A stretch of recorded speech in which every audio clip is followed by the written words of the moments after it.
When you start off a show, you want to start with a really good monologue. And I will tell you that tonight's show is going to have more pop references, 90s to 2000 pop culture references, that it would make Coca-Cola smile for all the pop. Nevertheless, we have a big show in store for you today, day 5 of LSU team practice.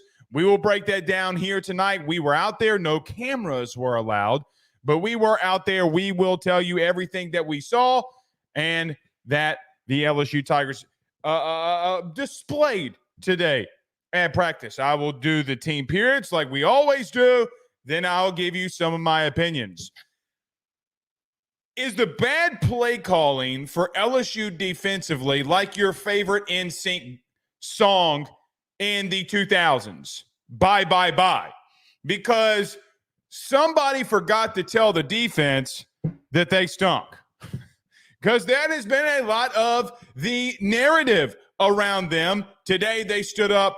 We'll get to my question to Coach Brian Kelly to lead off tonight here as well at the press conference. Do you have two young corners that are starting to step up? Did this defensive line make a stand in the passing game? Have we formulated a pass rush? We will get to that here tonight too. So lots and lots of things to get into. Tuesday, we are here, just me and you. We are talking on the show tonight. Tell a friend, family member that we are live. At the end of the show, I'm going to field a lot of your questions, because the last couple of days and last couple of times that we've done these, I have been able to get to some of your questions. I have not been able to get to a lot of your questions. And as this being the People's Show, TPI, we're going to get to some of your questions, thoughts, concerns at the end here. We will talk about the Brian Kelly press conference that was had today. We'll play the opening of the question that I asked in reference to the DBs who had a massive day at times. Don't get it twisted. At times, they had really good performances, especially in that last team period. 7-on-7 did not come their way. But when their back was up against the wall today, they stood up. We'll mention that here as well. We'll go around your SEC. Who is emerging maybe in some other programs or at some other programs, some tidbits from teams that you will play. I have not forgot about that Alabama deep dive. We will get to that this week, potentially on Thursday when there is no practice. So maybe we can get to that there, just push it back a week. So many things that we have to get into here tonight. Oh, and by the way, where are you listening from? Tell us inside the comments. Are you in a place that has welcomed me as their own? The 318, the 31 great. You in the 225-337-985-504, or are you outside of the state but repping one of your places? Let us know in the comments here tonight. Let's get to a couple of these opening comments, and we will get started in just a moment. Oh, yes. We will mention this. Mac Markway has left the program. Probably not how I wanted to start off the show, but this is why I tell you, you need to pay very, very close attention to sometimes every single word. Last night we talked about with Carter Bryant, and even on here, and had posted it on social media, that Kamari and Pimpton had a day and that he had worked himself into the too deep. Not even 12 hours later, Mac Markway has left the program. It's not a game here. When I'm talking to you about practice, I am not playing around. It is as deadlock and serious as I can be.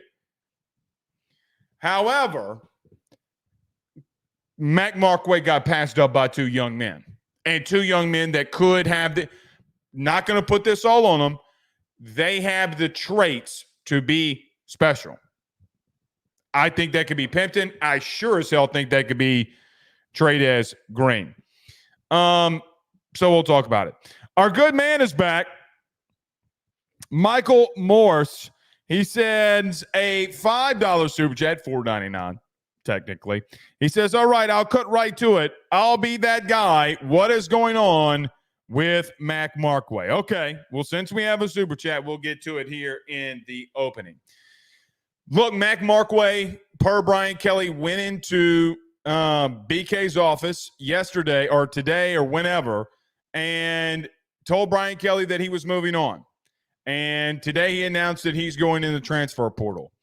I don't know what the young man's decision is. I don't know why the young man made a decision, nor, not to be rude, nor do I care at why he makes his own personal decision. It's his choice. He's allowed to do whatever he would like for his life. Doesn't beat the fact that he's gotten beaten out. Doesn't change the fact that Kamorian Pimpton and Trey'Dez Green had stood out more than he had.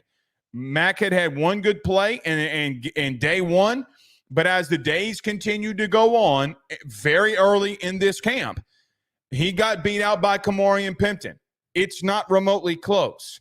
It wasn't remotely close.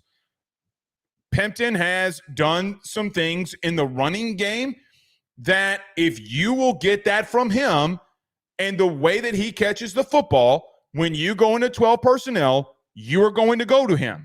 And that is, as Stone Cold Steve Austin would say, that's just the truth. Or what would he say? See, I can't. I completely blanked out. How did I forget that? Cut that from the show. But as Stone Cold Steve Austin would say, well, you know the lingo. You know the lingo. Or you know the theme. Because Stone Cold said so. B Rich is in the 505, but to end it, yes. He got beat out because Stone Cold says so. It's just the truth, man. See, that's the first pop reference, 90 to 2000s pop reference that we will have tonight. Actually, the second, because I talked about the defense being back and the bad defensive play calling was gone like an NSYNC song. Bye, bye, bye. Blake Baker. Hello. Can you translate it to the field? We'll talk about that tonight. Brandon Reese says it's good that we still have talent and depth at tight end. More than talent and depth. Guys, you could potentially have game changers, touchdown makers, a guy that you can rely on in the running game. Yeah. Oh, heavens, yes. Heavens, yes. Guys, I don't mean any ill will to Mac Markway, but the bottom line, as Stone Cold would say, was that Kamorian Pimpton had beat him out. And in my humble opinion, people can disagree. That's why we all have opinions. It wasn't even in the same stratosphere, guys. They were running 3s and 4s on one field. Threes and 4s. 2s, 3s, and 4s were on one field during a team period, like a JV squad. And on the other side of the fence was the first team.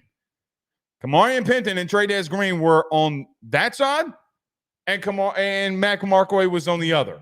There is no more writing on the wall than that. Now, I will tell you where it could affect you if you get in said situation.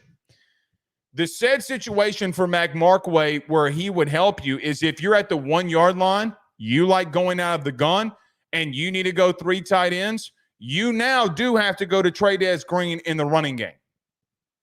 That is the question. That is the thing. The only thing that would make me question on how things are going is now when you need that third tight end, you would have to go to Trey'Dez Green, which can be a positive because of the simple nature of how good he is as a pass catcher. So now defenses have to defend it. They can't just run right at him because he'll leak out into the flat. Nuss will throw it. Bang! Tutty. Bang, dun, dun. It's going to be what you hear coming out of the LSU band from Tigerland. It's as simple for that for me. Jamie says, are you contractually obligated to wear those hats? They collapse on top, leaving two big dents, and it looks like a reverse moose knuckle. Well, Jamie, I don't really think a guy with a haircut like you, a business in the front and party in the back, needs to be telling anybody about a tire, but I will. By the way, you have a rainbow and a star on your shirt. Yeah. Yes, I am. Wore a blue one last night. I like the hat. I'm not here to please you on the way that I look. I don't come on the show when I get ready for it and say, man, I wonder how other men are going to view me physically, even though I am very good looking. Don't think you were expecting that there, Jamie, but thank you for being here anyway. David says, I just hope we don't see this happening with the wide receiver group. Good point. Yeah, good point. I don't think that you will. I don't think that you will. Back to Jamie here. Back to Jamie before we get rolling. It looks like a moose knuckle. You know, guys, I grew up in the country, unfortunately. And guys that say it looks like a moose knuckle. They all drive jacked up trucks, or maybe in this case, a Prius. And they always have loud music, jacked up truck to sometimes compensate for what they lack in. Dane Bergeron with a $5 super chat says, Blake, what's up with the creased hat? Are you making a new fashion statement? Your looks are better than Mike Scarborough. He looks like Fred. Maybe it is. Maybe it is. Thank you, Dane, for the super chat. Yes.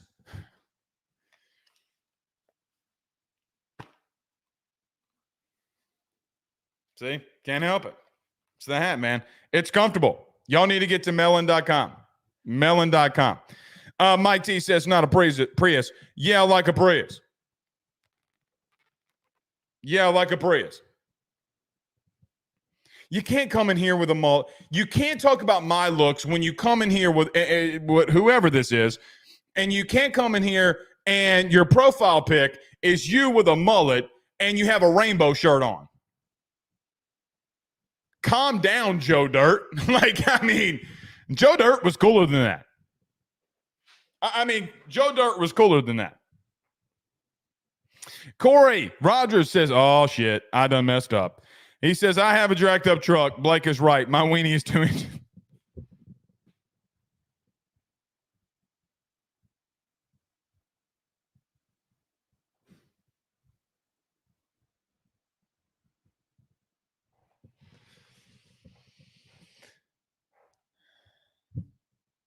We are going to start the show off of that.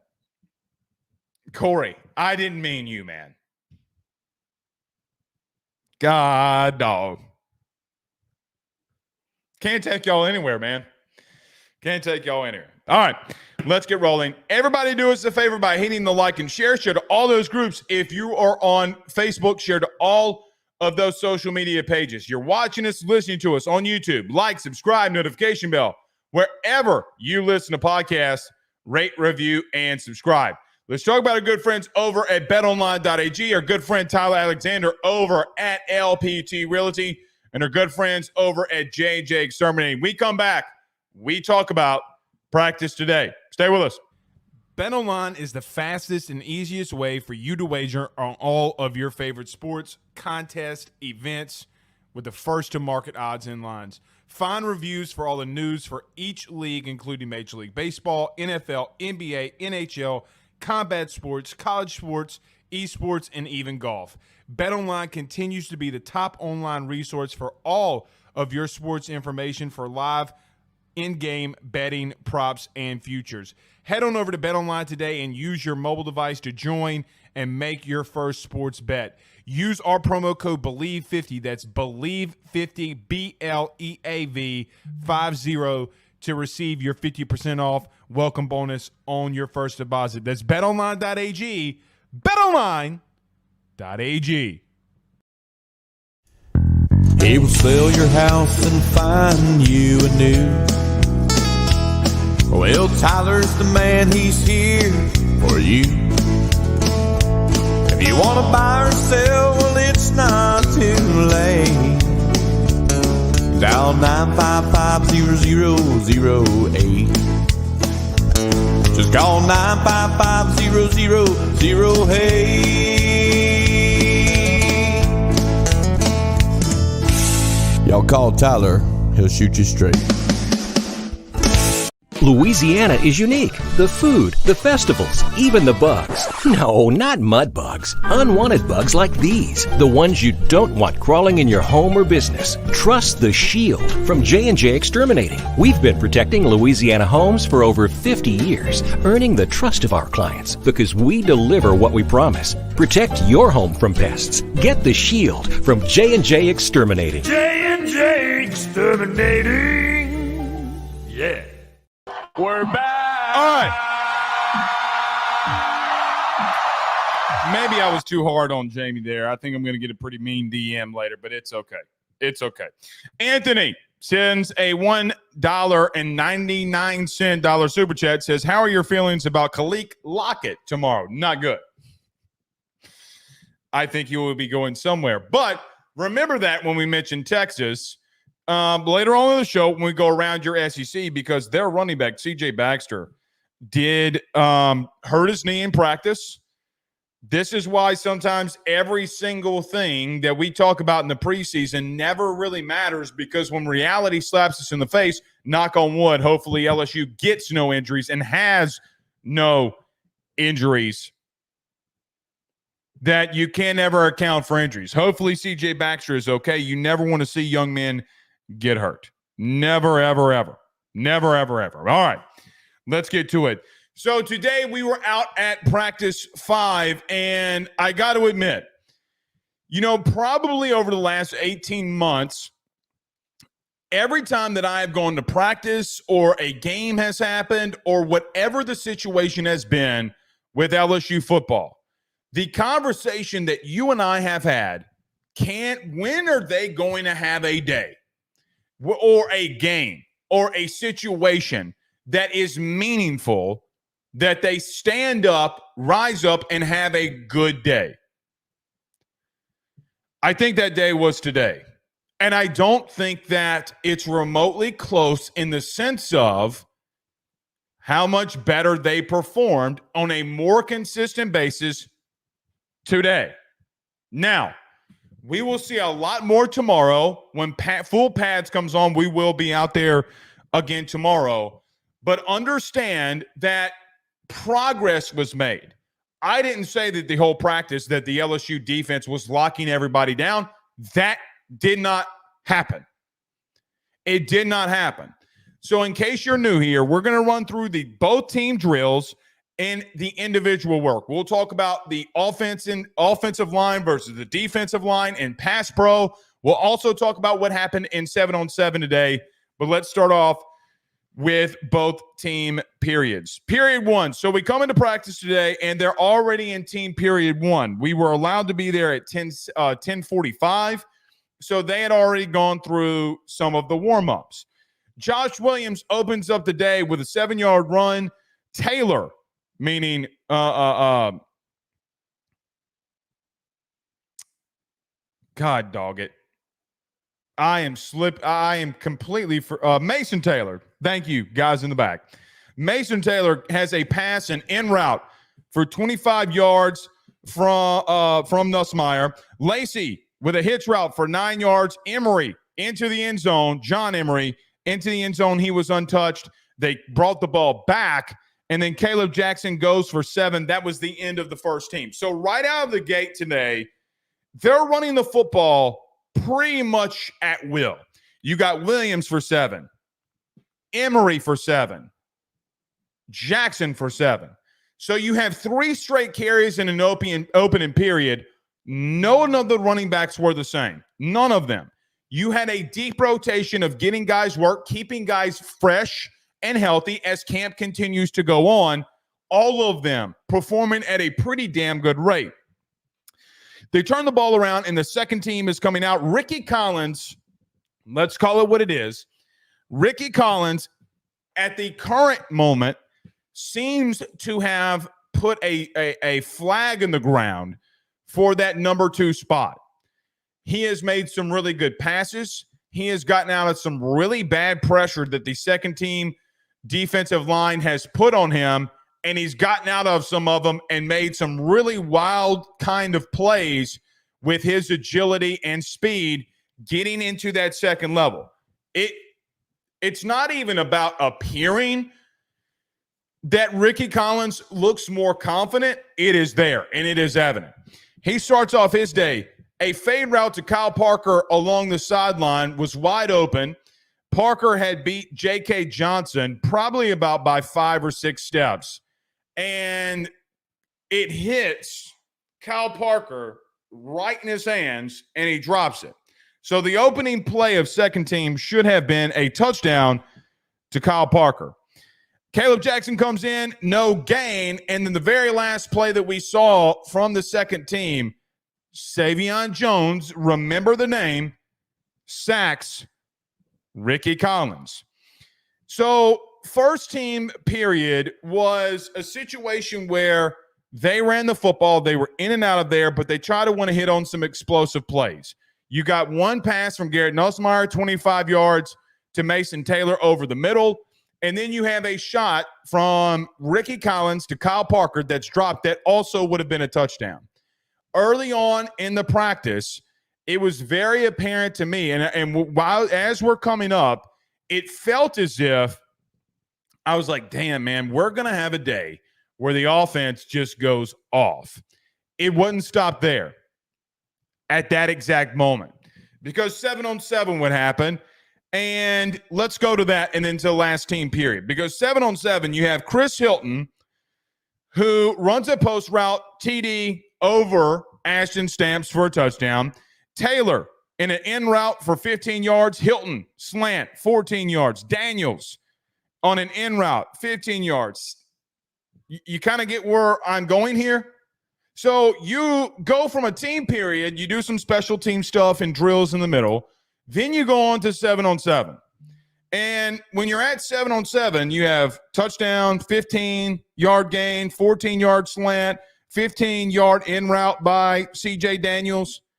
And I literally at this point of the day, I said to myself and wrote it down, man, they're not stopping anything. Like, this is horrendous. They're not stopping anything. Then all of a sudden, something happened. I don't know what. All I could see was Blake Baker walking towards the defense. He's definitely saying something to him, right? Like, I mean, he's pointing. He's like, yada, blah, blah, blah, blah, blah, blah, blah, blah, blah, blah. And then you could have heard the whole field just stop because he is after the linebacker's ass. He's after the secondary's ass. He's after the coach's asses. Yelling at Jake Olsen, let's get this shit right. Then all of a sudden, something miraculous happened. The next pass by Garrett Nussmeier gets picked off by Ashton Stamps over CJ Daniels for a touchdown. Now, you don't have players out there, not all 11, but it was what it was because he catches an in route. Nobody's there offensively to catch him, and it was over with. Ashton Stamps with another pick six, which he had one yesterday in the end zone on Garrett Nussmeier as well. So 2 times you have Ashton Stamps going up against CJ Daniels, and you have 2 picks by Stamps. That is when some things got interesting because the next 5 plays, the secondary started to step up. Landon Ibieta catches a pass from Ricky Collins along the sidelines. It was a corner route. So he's an inside receiver, and he runs a corner. And I'm talking about Ricky puts it on a dime. I'm talking about like he is turning. The ball is coming towards him. It hits him in the chest. Here comes Deshaun Spears. Here comes Jawan Johnson. 2 freshman DBs. Now, I could not see who technically punched the ball out, but as soon as Ibieta receives it, a hand comes right out from under it, and pops it out. Incomplete. So then you start getting some things rolling. Kyron Lacy would come right back in from Ricky Collins. He would catch a 10-yard hitch route. They would run the same exact play again, would the offense, and Major Burns, after Lacy receives the hitch route and turns upfield, would come over and punch the ball out, and the defense would recover it, scoop, and score. So after Blake Baker, to what I saw, got on that defense's ass, some shit started picking up. Let's go to team period 2. Because this is where I'm like, all right, that's 7-on-7. Maybe the offense is starting to get tired here. And at the end of a period, the defense started standing up. The first play in team period 2, ones versus ones, 11 versus 11, unfortunately, Chris Hilton got lit up because Chris Hilton runs a drag route across the middle, and Greg Penn is there to meet him along with Major Burns when he catches the rock. If they would have been tackling today, Chris would have been in very big trouble because Nuss let him out to dry. But Hilton does have a grab of 3 yards on a drag route. Josh Williams, the next play, would have a dive right up the middle that goes for a TD. I'll get to that in a moment. Scratch that for just a minute. A fade route to Kyron Lacy, and the very next one is broken up by Sage Ryan. A toss left to Josh Williams is blown up in the backfield by Major Burns, and a tackle for no gain. Josh Williams kind of spin moves out of it, gets back to the line of scrimmage, but Major Burns is there to make the tackle on a really good play. Lacy from Garrett Nussmeier runs a hitch route.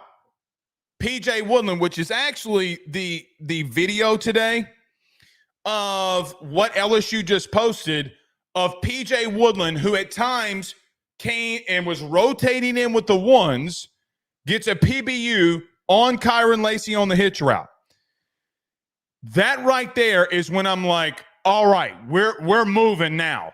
Like, whatever happened in team period 1, whatever happened in 7-on-7, this shit is translating over for the defense because you have 4 straight pass attempts from Garrett Nussmeier. 2 of them are broken up. Chris Hilton would have gotten annihilated by a linebacker and a half, I guess, essentially, because Major Burns is in that star role. It's like a glorified linebacker at times. You stood up defensively because your secondary was making really good plays. Sage Ryan along the sideline, P.J. Woodland along the sideline. And you're like, okay, we've really come a long way from where we were a year ago. Guys, a year ago today, I would be reading this off and I would be Jaden Daniels to Malik Neighbors in the back of the end zone, touchdown. That's how, believe me, that because we would talk about it every night, literally every night. I felt like I came out here and the theme was Daniels to Malik, Daniels to Thomas, Daniels to Lacy, Daniels to Hilton. That was all we talked about.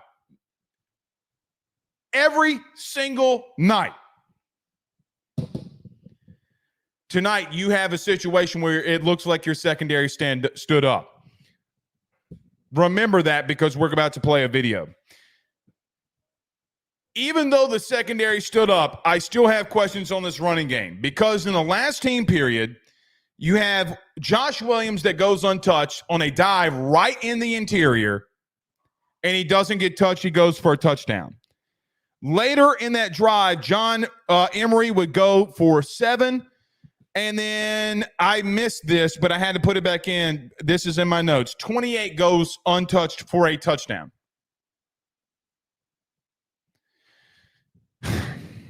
I like what you did defensively today, especially in the secondary. I just don't know if you have the bodies in the run game that are winning enough reps that it's showing up. Let's see how tomorrow goes in full pads, but right now it is inevitable that the three guys in the interior of the running game stood up. To end today's practice, Savion Jones comes off the edge on Emory Jones and gets a sack on Garrett Nussmeier. At least we saw 3, and then the 5 was kind of scrunched up, so I don't know if it was Greg Penn. It looked like Savion Jones. Greg Penn's not that big, pause. But Savion Jones gets a sack. Running game has been the issue for you defensively because Blake Baker has allowed these athletes, these linebackers, Major Burns, who I think quietly has had a very solid camp. Believe it or not, I think he's had a very solid camp. He's been all over the place, especially in the running game. I just don't know if teams will look at you and say, we're going to run it right at them until they stop it. You're going to have to prove to us that you can stop the run and that we can, like, if we can run it all night at you, we're going to do it. That is a big fear for me at the moment because none of that has changed. You know, yesterday we talked about in the run game period that the offensive line, at least the first unit, won 9 out of 11 reps. You have Don McKinley with a tackle for loss and Javier Suggs with a tackle for loss. But other than that, it was pure annihilation in the running game. Today was a lot of the same. Outside of one, when you had Josh Williams and Major Burns in space together and your secondary and linebackers flying to the football. That for me has been an issue. Secondary stood up today. Let's get to the last thing here now. I'll start giving you some opinions. Remember that I just said about the defensive line that the run game has been bad. It had been, in my opinion, today. However, did you notice that we talked about Savion Jones having 2 sacks on Emory Jones? Because that completely happened. It wouldn't just happen in team periods either. The O-line and D-line went up together in pass pro today, and this is how it went. Campbell, I mean, come on. Let me say this. I don't think I've ever saw Will Campbell lose a rep in pass pro at practice, like ever. So Parashan going 0 for 3, yeah, a lot of people have been 0 for. I've never seen it. I think the only one that I remember, and I remember it pretty vividly, it was like day 2 of Will Campbell's LSU experience here. And in 22, B.J. Ojulari gave him the business. Only time I remember it. And I'm like, welcome to the SEC. And it doesn't happen again. From that moment on, it has not happened. So, O-line versus D-line in pass pro. Parashan goes 0 for 3. Sean Washington. Sean had a tougher day against Garrett Dellinger and Miles Frazier. He goes 0 for 3. Jacobian Guillory. Now, Jacobian is interesting here because we won't talk about him in any box scores probably during the season. We won't talk about him today much. But Savion Jones was the recipient of 2 big-time sacks in both team periods, mainly due to the pressure that Jacobian Guillory was getting on the bull rushes. It didn't stop in team. It happened in individual work too. DJ Chester gets beat twice by Jacobian Guillory with pure bull rushes, lapping him right into the quarterback. We say a lapping in reference to if you're a center, you're just getting pushed right back into the lap of the quarterback. That happened twice. DJ Chester did respond, knowing now that, hey, man, the big fella's coming. I got to get anchored down. And he wins the 3rd rep. Jacobian had a bigger day than I think any of us will talk about because of just the pocket disruptiveness that he had. He wasn't making plays. He wasn't doing anything special. But in a lot of the second team period, Garrett, in a lot of those throws, like the PBU by Sage Ryan, the PBU that you saw by Kyron Lacey, or PJ Woodland on Kyron Lacey, Nuss pump fakes and comes back and has to throw the ball before he wants to, because you got Jacoby and Guillory literally, at least from my vantage point, coming after him. Now, I don't know if the camera catches it, but he gets a good bull rush on Garrett Dellinger, and I'm like, oh, shit. Oh, shit. And then he throws it, and the ball's a little bit offline. Kyron could have possibly come back to it, but PJ bats it down. Savion Jones will be the recipient of that, though. He will be the recipient of those 2 sacks. He had a nice day. Wasn't stopping just pros and team. It would happen in pro, too, in pass pro. Savion Jones, rip move on Emory Jones. Wins. Savion Jones had a big day. Very big day, in my humble opinion. They would go again, and Emory Jones would win the second rep that they have before the pass pro period was over. And Savion Jones again with a dip and rip. I don't know if a quarterback doesn't get sacked. He's certainly moving. Emory and Savion Jones got after it today. They got after it today. So, in my opinion, the defense made a stand. So, here's my opinion. In closing this part of it out, my opinion is simple. I think that you are making progress. And I'm going to let you listen to this because it was the exact question that I asked Brian Kelly today. So when I asked him, it was if I'm asking a question, it's because I saw something pretty obvious. I don't think you've had a better day defensively in the last 18 months than what you had today. Not one. I understand some of that's not fair because you had Jane Daniels and Malik Neighbors, who, by the way, side note, did y'all see Malik throwing them hands today? We tried to tell you. We tried to warn you that this could happen with Malik Neighbors. Don't be messing with Malik, Terry, and Arnold. But, guys, last year at this time, Jaden was just lighting everybody up. It's not happening here. Now, is it because you're replacing a new quarterback in Nuss? Is it breaking in new receivers? I don't know. I do think that there's some bad decision making that's being made by Nuss, but I think some of that's being forced on him because the defense is making really good plays. I will be real with you. It warms my heart. It warms my heart. As The Rock would say, finally, we are back.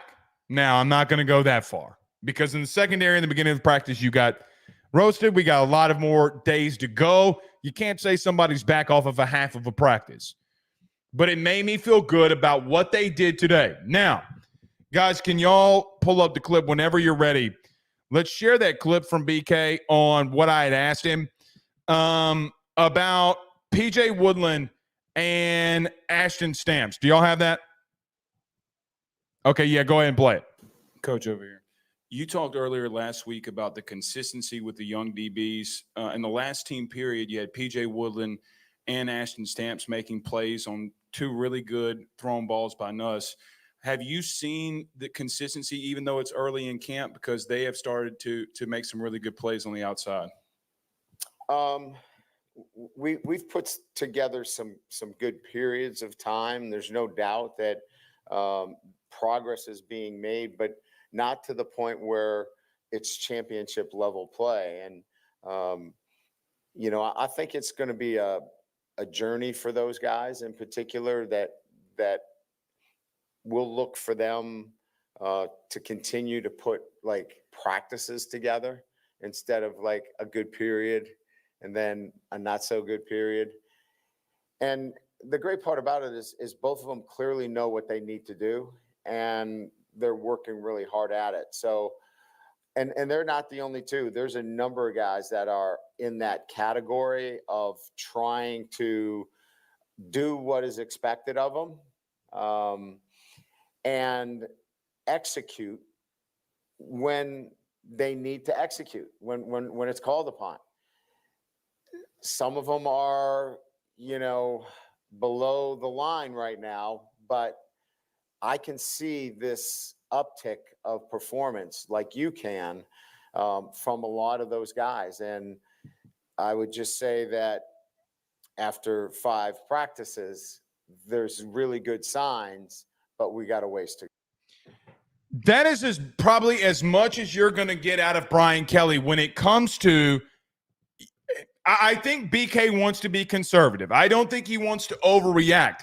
But as you just heard him there at the end, guys, secondary, you did some good things, man. And there's no denying it. Zero denying it that you did today.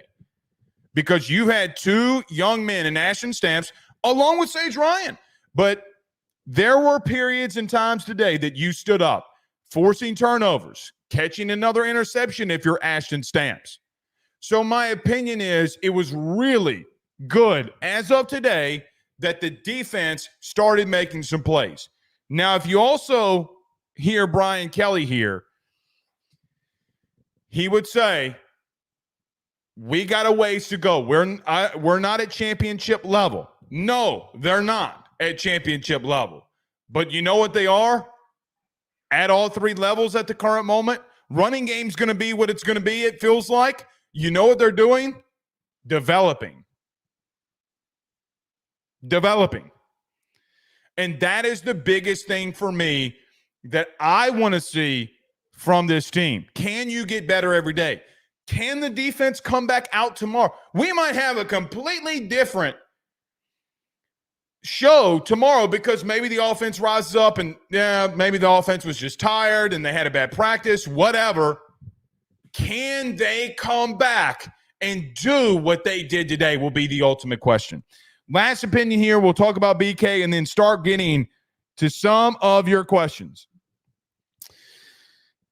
I'm a broken record at this point, man. I'm a broken record. I want to see how tomorrow goes in full pads. I want to see tomorrow if, look, man, are they really getting after it in the running game here? Is this really what's happening? Because you're just in shoulder pads and helmets at this point. Now when you get the full pads on, now when it's go time, now when it's action, are you to a place in that running game where that O-line is absolutely working it? Pause. But working it, and are they dominating on the level that we think that they are? I will remind you, because there has been a lot of conversation. Well, is this O-line just going up against a really bad D-line? Remember last year when we said that Jaden Daniels, Malik Neighbors, and Brian Thomas Jr. are going off? Did anything change from that? Because from my vantage point, no, we undersold it. When we said that they were going off, we should have come out here and said, hey, this is Heisman level stuff. Oh, wait.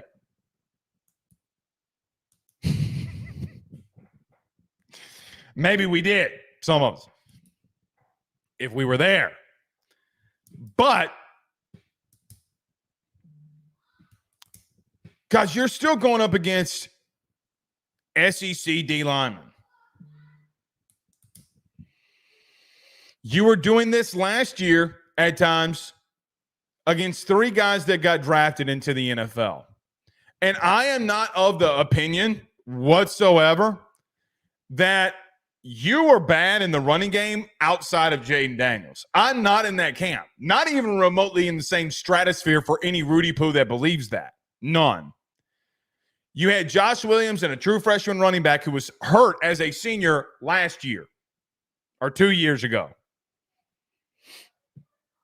that needed to get the bulk of your carries. John Emery, who knew where he would be?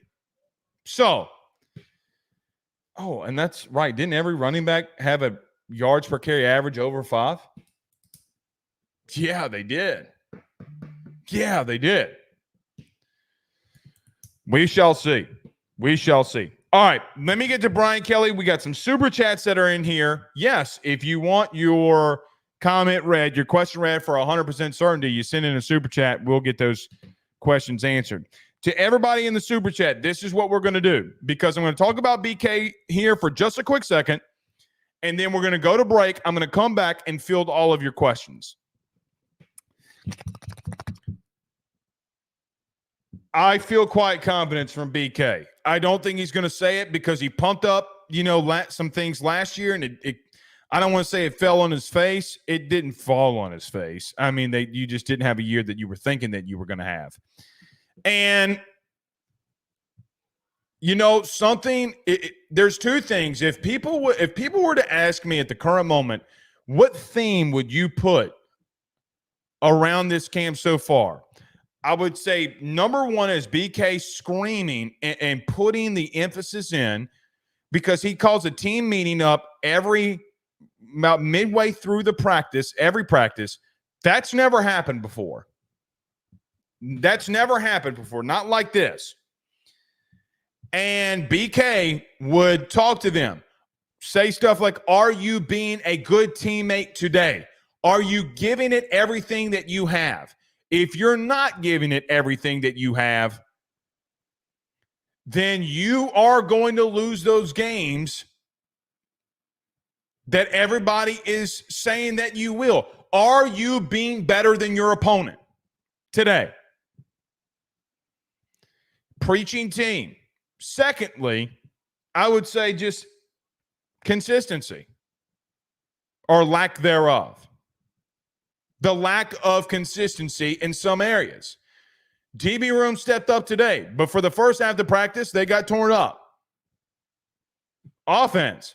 There have been stretches throughout this camp, massive stretches throughout this camp where you have gone dormant. You have been like a what do you call that, Spider? Recluse, or you've been in hibernation. Let's use the goddamn bear. You've been in hibernation. And then one big play like Kamarian Pimpton would happen when he's diving along the sidelines and shit starts picking up. So, yeah. All right. I think of that about BK. The press conference, nothing really big other than we talked about Mac Markway. So, in case you missed the Mac Markway segment, it's in the beginning. He got beat out. Kamarian Pimpton's been better than him. Maybe things change in the running game. I don't know. We'll see as it goes on. He left the team. It is what it is. Brian Kelly also gave a team update, talking about there not being a lot of injuries. Knock on wood is what he said, and I agree with him. Knock on wood. Not, knicks, knacks, and scattywags when it comes to, there's your fourth pop culture reference. Knicks, knacks, and scattywags. Give a dog a bone. We're relatively healthy, and the two guys that are missing, and Braden Swinson and Jalen Lee, are both in Spanish. Let's stop right here very quickly. Stop right here. If you miss the opening, I think, 3 practices, Buddy Sanji told me this today, you are then ineligible for like week 1, maybe? Brian Kelly said something very massive today that everybody would miss, but these technical rules, like legal rules, whatever, regardless, they had to practice within the first 3 days to be eligible. Brian Kelly says today that Jalen Lee and Braden Swinson have actually been at practice. They just haven't been at practice at the time that everybody else has because they've had Spanish. I think it's funny for multiple reasons, because in today's world, we talk about NIL in the portal so much. We never talk about academia. Never. Guys, I could list the times that probably on one hand that we've talked about grades and academia and things like that on this show when it comes to football. Probably 100% of that when it comes to academia is about John Emery. Right? Like, I mean, more than likely. Because they got Spanish. And they're practicing in the evening. And we're practicing in the morning. We can't change their class. They got to miss a couple of practices. Look, it's the hand we're dealt at the current moment.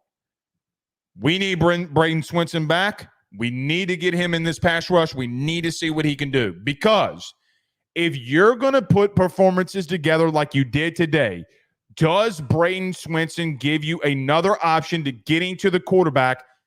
Be honest with you, man. I am not sold on Paris Shan at standing up at the edge and being that guy. I need to see what it looks like Braden Swinson versus Will Campbell. I need that in my life. I need it now. It's like when you call 1-800 the general. It's my money and I need it now. I need Braden Swinson. I need Will Campbell, mano y mano. It appears that it will be happening on Monday. Both guys are graduating. Guys, it is what it is. It is what it is. So, that's about it. Other things, he talked about other players, JVR Suggs. I thought I feel like the wide receiver room's pretty set. The other question that he was asked was about, hey, coach, you've been running a lot of guys in with the number one team at wide receiver. What's that about? And BK pretty much slapped that hand. It's like, yeah, Kyron Lacey, Chris Hilton, and Xavier Thomas, CJ Daniels are going to be our four. I mean, you can't get more obvious than that. I mean, he was pretty blatant on who his four starting wide receiver is going to be. So that's about all that we got from BK. All right. So many questions, so many thoughts, so many opinions out there from you. This is what we're going to do. We are well over our ad break. We're going to go to commercial. We're going to read these super chats that are in here, and we're also going to field your questions. If you want your question read for a 100% fact, send in a super chat, even if it's stupid and dumb. Sometimes we get trolls that send us money, and I'm like, dude, the joke's on you. You sent me money so that you could troll the show. Congratulations, you narcissist. Get your questions in. We come back. We answer them next. Stay with us. Guys, you might know my good friend Carol Falls and all the great service that he provides over at State Farm. He is your good neighbor after all. But did you know State Farm has surprisingly great rates as well? Along with the great neighbor service, State Farm agent Carol Falls has surprisingly great rates for everyone inside the state of Louisiana. So call him today at 985-395-4300, 985-395-4300 for all of those surprisingly great rates on auto, home, and life insurance needs. Like a good neighbor, State Farm is there, and individual premiums will vary by customer. All applicants subject to the State Farm underwriting requirements. Guys, I want to talk to you about our good friends over the Drake Williams Law Firm and Drake Title Company. Are you facing tough times due to an injury from a car accident, navigating the complexities of divorce, or purchasing a new home? At the Drake Williams Law Firm and Drake Title Company, they understand the challenges you're going through, and they are here to help. The lawyer team of Ernie Drake III, Ryan J. Williams, and Summer Vignair, along with Morgan Daniels, have the experience and proven track record to give you that peace of mind. Give them a call today at 985-386-7600. That's 985-386-7600 to schedule a free consultation at their brand new office located in historic downtown Ponchatoula. They're also doing a special, the AYS special. If you're refinancing or closing on a home in Southeast Louisiana, request the Drake Title Company to handle your closing. If you mention Blake Ruffino and AYS, you're going to receive a $400 discount on title fees. Again, give them a call at 985-386-7600. Let them know that Blake Ruffino sent you on by. Louisiana is unique. The food, the festivals, even the bugs. No, not mud bugs. Unwanted bugs like these. The ones you don't want crawling in your home or business. Trust the Shield from J&J Exterminating. We've been protecting Louisiana homes for over 50 years, earning the trust of our clients because we deliver what we promise. Protect your home from pests. Get the Shield from J&J Exterminating. J&J Exterminating. Yeah. J&J has protected Louisiana homes and businesses for over 60 years. Call him today, make the pests go away. J&J Exterminating. Yeah.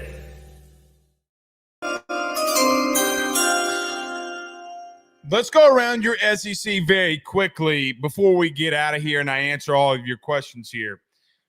Texas has a running back issue, it may appear, because their running back, the guy that they really need in this lineup for that running game to get going, C.J. Baxter, is going to be having an MRI on his knee. Let's hope that there is not a bad tear there. You don't ever want to see players go down. I think it's always interesting that you and I and everybody have these preseason conversations and we never talk about injuries. Well, we can't predict injuries, and I understand that. How does that benefit a team like Georgia going in to Austin? Can't run the ball on Georgia. You're going to have a tough time. I'm sure they have depth there. I'm sure they're going to say that they're fine. C.J. Baxter's a really good player, man. Also, Alabama. Guys, I think it's funny that everybody around the SEC has takes on Alabama like fall camp, but none of them are at practice or follow the team. Oh, man, they DB's getting roasted. It was a past breakup on these videos I'm saying. All I would say is at the University of Alabama, let's just give it a little time to see what exactly that they look like before we start saying that they're ass. Don't do it to yourself. I think you're going to beat them, actually. I feel great about going into that game with the momentum, etc. Just let's take a quick moment and realize that they still have a lot of really good talent on that team. Still a lot of really good talent. Missouri. Guys, it's interesting. The Missouri Tigers are somebody that I think that reality may set in for them defensively. But when I hear some things out of the camps at Missouri, offense looking really good. Defense might not be so much. You got a quarterback returning for a third year. You have arguably the best wide receiver in the game. Does this start sounding familiar? Like, does this sound familiar at all to you LSU fans? Not saying Brady Cook's winning the Heisman. Not saying that Luther Burden is going in the top 10 picks like Malik Neighbors. I don't know that. They have that potential. The Arkansas Razorbacks.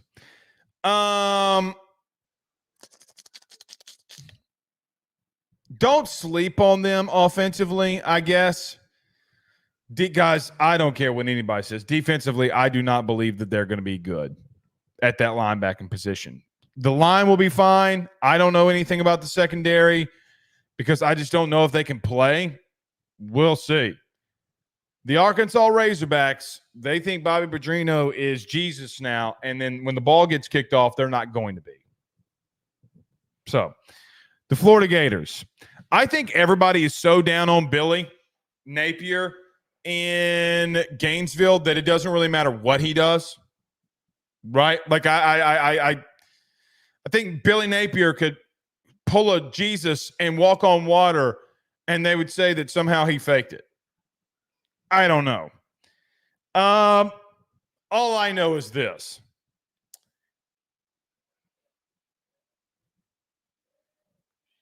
You shouldn't have probably hired him in the first place. You were kind of warned by some Louisiana people, not named LSU. He's got a tough schedule. You got to start making better coaching hires, man. Your administration's been dog water, dookie water, bourbon, street trash, hot dog juice, glizzy gleaton, bag water, bad. Come on. It's on you. At this point, it's on you. It's on nobody else but yourselves. Lastly, the Ole Miss Rebels.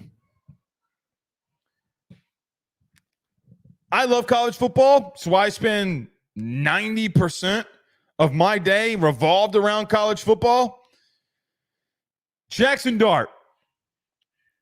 was reportedly had torn his ACL. Did you guys see this? Had reportedly torn his ACL. Well, that's what the Mississippi State fans were saying. And then the Ole Miss Rebels are trolling right back by posting a video and photos of Jackson Dart saying, no, he did not tear his ACL.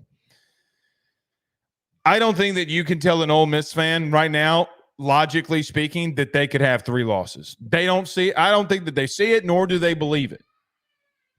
Because if you can get to 10 wins or 11 wins like they did a year ago with a better overall roster than you had a year ago, oh, by the way, you don't have to play Alabama. It's very difficult for them to see that they're not a playoff contender. Ironically, I actually agree with them. I do think that they're going to the playoffs. But I would just say here that all of that talent has to come together, and you don't know how it's going to. Pete Golding's still a really good DC, man. Really good DC. All right. Let's get to a few of your questions before we do get out of here. If you have questions you want to read, for 100% fact, you send in a super chat. Secondly, if you want them, put in hashtag Ask Blake, and we'll get to all of your thoughts, questions, opinions. Brian Turner with a $4.99 super chat says, Blake, Florida State out-physical LSU last year. They did. Do you foresee LSU being more physical this year, especially versus USC? Here's what I think, Brian. I think that they are going to be presented as more physical because if you remember a year ago, we posted this on social media or on Twitter. Remember how far back the defensive line would line up from the football? I have not personally seen that this year. From my vantage point, they're on the ball trying to get off the block and make a play. They're trying to penetrate. I hate that I can't use that word when we talk about line play without having to say the word pause. But I think you will see a defense that wants to be more aggressive and physical. Just because you want to appear as something doesn't make you something. You can, be running to the ball. You can be sending blitzes. You can do this, that. And sometimes it won't matter. Brian, I mean, you have running backs that are going untouched for touchdowns. And the problem for me on a lot of that is that that was a spring issue. That is a right now issue. Guys, you saw the spring game. Y'all saw it just as much as I did. Do you forget Caleb Jackson busting off a long run for a tutty? You thought I was playing with you. You still think I'm playing with you. I'm not. Guys, for me, I can't speak for everybody else. Sometimes people like to go out there to practice and horse shit and just shoot the BS and get a couple of notes and play like they're covering the team. Good on them. There is nothing more serious that I take than going out there and watching it with my own eyes. Nothing. And I shouldn't. It's our talking point. Jenkins, $4.99 super chat says more likely to happen this year, Blake. 2 1,000-yard receivers or 2 1,000-yard rushers? 2 1,000-yard receivers. I don't think Josh Williams is going to give you over 1,000 yards receiving. And doing that would be pretty remarkable. Let me look this up. I want to look this up very quickly. Let's see. LSU football stats 2023. Let's look at LSU stats last year. So the leading rusher clearly was Jaden Daniels. He had 1,134 yards last year, 10 touchdowns. Logan Diggs in 10 games. This isn't bad, if we're being honest. In 10 games, averaged 653 yards. So he averaged 19 attempts. And, I mean, that sucks that it says he's in all 10 games. It's really more like 8 games because if you remember in the bowl game, he gets hurt. I mean, he only gets a carry there.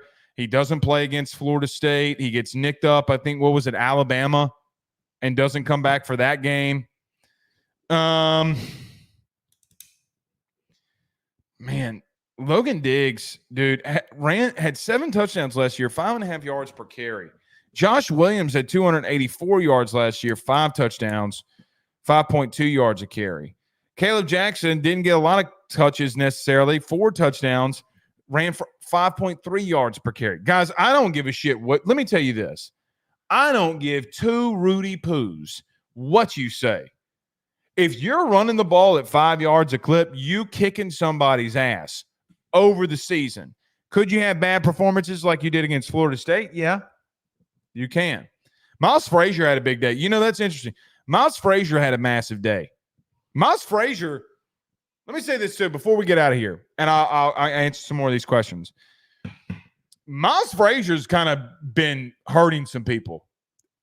All right? Hey, man, we talk about that exterior of that offensive line and not the interior. All right? Shit. Okay. Y'all gonna see it. Y'all gonna see it for y'all's damn self. Miles Frazier, if you come out here and let me down, so help me God. Miles Frazier's been dominating at practice. Let's see what happens as camp continues. Guys, he had 2 pancakes on that O-line, D-line drill that we were talking about, the pass pro drill. On pass pro. Pass pro, bro. God, don't let me down, O-line. I've been talking so much shit about y'all. So much shit. And in a good way. Brandon Reed says, Ole Miss can lose to LSU, Georgia, Oklahoma, maybe even Florida if that happens their 8-4 season. You didn't put USC in there too. If you're losing all those games, you have a potential to lose against USC in week 1. Brian Fickle says, is Luke Fickle is probably their next coach? I don't know what that means. I don't know what that means. All right, no thoughts, questions, concerns? You better fire him in now because we're almost out of here. No thoughts, questions, concerns. All right. Corey Rogers says, be real, Swinson is going to get pancaked 10 times out of 10 versus Will Campbell. Corey, you know that this doesn't that's not going to happen, right? I love Will Campbell. That pancake 10 times out of 10, that's not going to happen. That is not going to happen. I'll promise you that. Not going to happen. Hey, Corey, I'll bet you $5. I'll bet you a $5 super chat. If we come in here in this camp and Braden Swinson's got a sack on Will Campbell, God bless Jesus, you owe me $5. Cinema Wisdom says, at the end of the season, what's one thing you hope to say surprised you about Nuss? Decision making, not remotely close. If we come here at the end of the season and you're in the playoff, it's probably because Nuss made really good decisions. Really good decisions. Second would be, okay, so it wasn't personnel, it was scheme, and it was Matt House. Blake Baker turned some things around. You were good enough. You got into a playoff.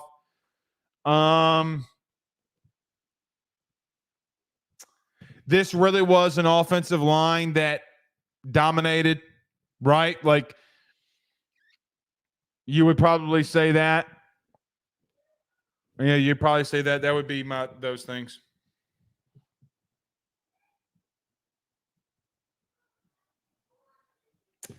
Dane says, Blake, are you going to the Tiger Bait get together with Mike and Buddy? I am not. And not unless Mike asks, but I am not.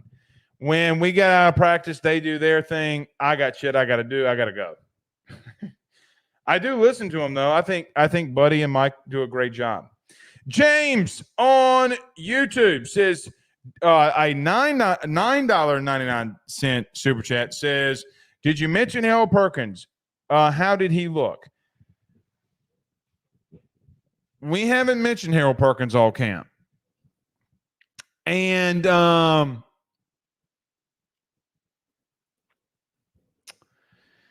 Perk has done some things in coverage that have been good, like he picked a pass off day 1 or day 2. Along the sideline, I might add.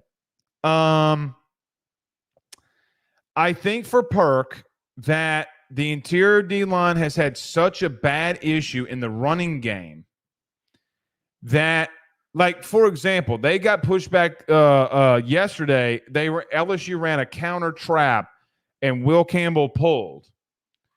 So Will Campbell comes from the outside, obviously pulls, goes into the second level. And if you're Harold Perkins, when that play opens up, you got Will Campbell already pulling, coming down right at you. You got Jacoby and Guillory getting blown up in your lap. And by the time that you make a read, Will Campbell is there and the play's blown up. And you're like, okay, the way that this is supposed to happen is that I am supposed to take on the block and take everything that's outside of me. If you're going to trap me, so if you're a defender and you have an offensive lineman that's coming down right at you, what they would call in the running game a trap play, or just a pull, or a power, but a trap play. I am supposed to defend and then take everything that's to my outside. Let the backside guy come and make a play. That is what you're supposed to do. Perk has just not been giving that availability, in my opinion. So they did send Perk on some blitzes. They did send Perk on some stuff today. They sent him from the outside. They sent him from the inside. They sent him, in the 3 or like in the, I guess it'd be C gap, B and C gaps. See, I call him 2, 4, 6, 8. I don't know what y'all call him, but 2, 4, 6, 8 is how I remember them. I mean, he has not done anything at the current moment where I've looked at him and said, uh-oh, that's a really good play. You're right. I really need to focus in on Perk. And James, thank you for the super chat. I will do that tomorrow. Mitch says, how much is Nuss overhyped, or can he be that guy? I don't think Nuss is overhyped at all. I don't think he's overhyped at all. But look, this is where I stand. I think as much as the vocal majority in 22 talked about Jaden's not firing the ball down the field. Jaden is not firing the ball down the field.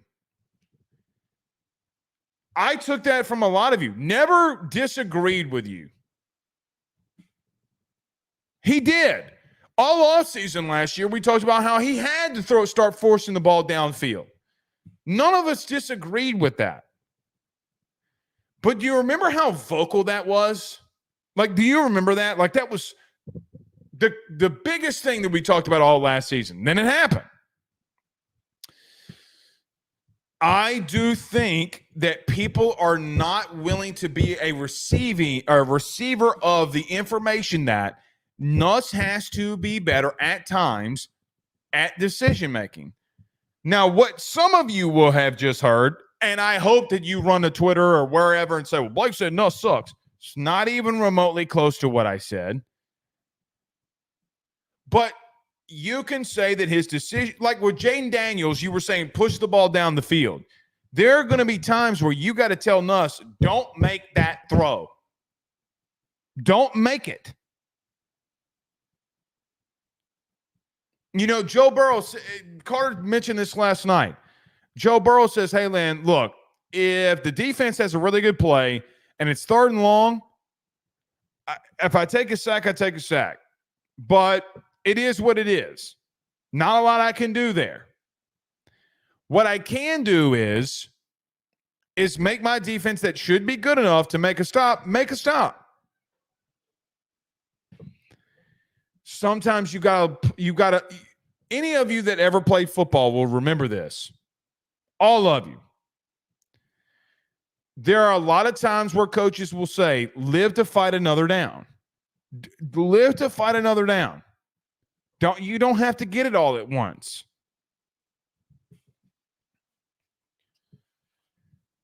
With that being said, do I think that he can be a guy? Yes, I do.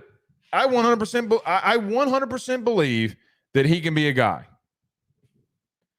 But if he is, he's going to have to limit turnovers. Well, Blake, he's going to have in between 8 to 12 of them. Okay. All right. Fine. I understand that. I fully understand that. But when you have that many turnovers, one of those will cost you a game. It will cost you, guys. If you throw for if you have 12 interceptions, it will cost you a game.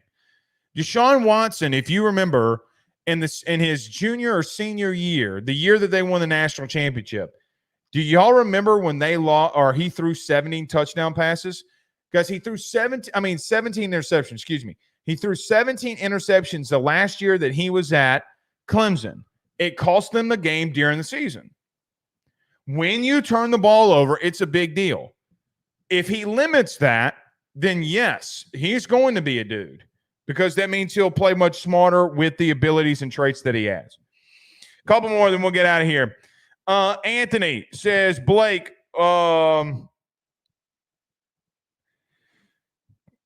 what we is Nuss, but let's just say Nuss gaining the most chemistry with Lacey. Yes, but the last couple of days has also been with Chris Hilton. H-Town Creole says they wanted to bench JD5 for the Nuss bus as too many TDs to interceptions. H-Town Creole says they wanted to bench JD5 for Nuss bus. Yeah, okay, we got to that one. Gorilla says, how many INTs you got on the season for Nuss? I don't know. I don't know.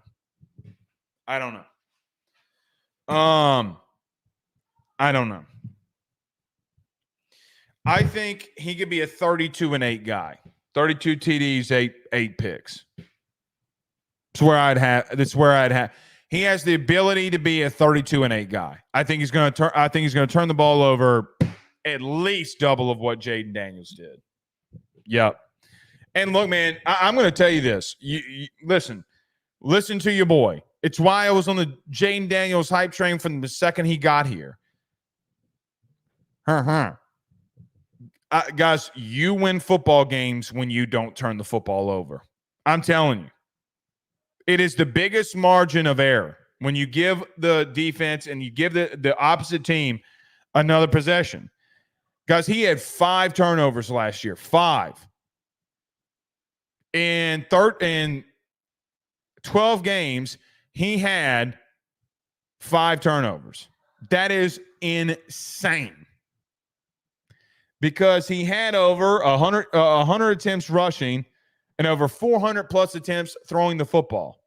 So in 500 attempts of doing something 5 times, what is that, 10%? Wouldn't that be 10%? It's insanity, dude. It's insanity. Maybe it's lower than that. Maybe it'd be 1%. I don't know. Maybe I'm wrong. All right. Let's get out of here. We will see y'all tomorrow. Same kind of lineup as tonight. We're going to do the same exact thing. We'll line it up, get ready, be at practice tomorrow. Until then, we'll see you there. Y'all have a good one. Peace.